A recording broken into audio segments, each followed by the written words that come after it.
Good morning, नमस्कार, आदाब, सत श्री अकाल दोस्तों। ये है आपका अपना प्रिय डॉक्टर आदि कश्यप मुंबईचा माणूस आपके लिए लेकर आया आपका मनपसंद प्रोग्राम पॉजिटिव कर्मा। दोस्तों आज है एपिसोड नंबर 1752 और आज एक बहुत ही अच्छी कहानी है जिसका शीर्षक है बदलाव। इस कहानी में आप बहुत कुछ चेंजेस ला सकते हैं अपने अंदर भी, अगर आप इसे ध्यान से सुनेंगे। और धन्यवाद आशीष सहानी, आज आपने मुझे सुबह फोन किया और मुझे कहा कि सर आपकी जो ब्रॉडकास्ट है वो लेट हो गई है, तो मैं आपसे गुजारिश करता हूं कि आप अगर मेरे चैनल को सब्सक्राइब करेंगे तो आपको रोज सुबह विदाउट एनी इंटरप्शन हमारा ब्रॉडकास्ट मिल जाएगा। शुरुआत करता हूं इस कहानी की कुछ इस प्रकार। दोस्तों एक बार एक वृद्ध पुरुष जो दादाजी का रोल कर रहे थे वो बहुत उदास थे और उनका जो पोता था वो उनके पास आकर पूछता है कि दादाजी आप उदास क्यों हैं और बहुत चुपचाप बैठे हैं। दादाजी ने एक बार अपने पोते की तरफ देखा और कहा कि बेटा मेरा उदासी का कारण कुछ और है, लेकिन तब भी उसके पोते ने बहुत जिद की कि मुझे बताइए आप उदास क्यों हैं।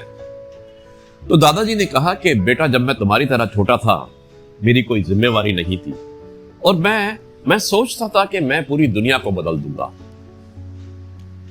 क्योंकि मुझे पता ही नहीं था कि जिम्मेवारी क्या होती है। लेकिन मैंने रियलाइज किया कि शायद मैं दुनिया को नहीं बदल पा रहा हूं। उसके बाद थोड़ा बड़ा हुआ, 5वीं 6ठी क्लास में जब गया, करीब 11-12 साल का हो गया, तो तब मैंने सोचा कि दुनिया को तो नहीं, कम से कम मैं देश को तो बदल ही सकता हूं। चलो मैं पूरे देश को बदल देता हूं। लेकिन शायद मैं देश को भी नहीं बदल पाया। धीरे धीरे उम्र बढ़ती गई, बड़ा हुआ, शादी हुई और बच्चे हुए। उसके बाद मैंने सोचा कि ना देश को बदल पा रहा हूं और ना ही मैं दुनिया को बदल पा रहा हूं, तो चलो क्यों ना मैं अपने परिवार को, अपने रिश्तेदारों को और अपने दोस्तों को बदल दूं। लेकिन बहुत कोशिश करने के बाद मैं उन्हें भी नहीं बदल पाया। और अब जब मैं इतना वृद्ध हो चुका हूं, करीब 70 साल की मेरी उम्र हो गई है, अब मैं सोचता हूं कि शायद ना मैं दुनिया को बदल पाया, ना देश को बदल पाया, ना परिवार को, रिश्तेदारों को बदल पाया। शायद मैंने एक बहुत बड़ी गलती की है, मुझे खुद को बदलना था। तो क्यों ना मैं अपने खुद को बदलूं। मैंने 70 साल दूसरों को बदलने में लगा दिए, लेकिन किसी को भी नहीं बदल पाया।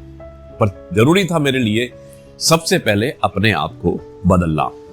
तो अब मैं सोच रहा हूं कि मैं खुद को बदलूं, और खुद को बदलने के लिए मैं अब अच्छे कार्य करूंगा, पॉजिटिव सोचूंगा और दुनिया को अच्छा मैसेज दूंगा।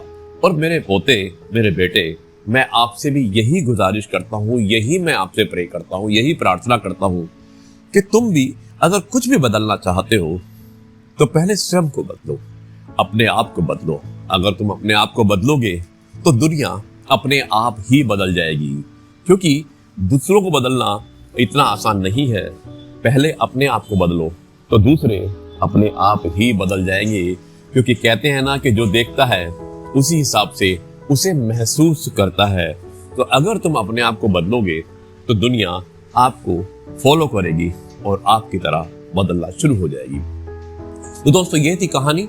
मुझे उम्मीद है कि ये कहानी आपको अवश्य पसंद आई होगी, और अब मैं इस कार्यक्रम को यहीं पर समाप्त करता हूं और कल आपसे एक बार फिर से मुलाकात होगी कुछ नई बातों की तरफ, कुछ नए किस्सों के साथ, कुछ नई कहानियों के साथ। तब तक के लिए मैं आपसे कहता हूं जय गुरु जी, शुक्राना गुरु जी।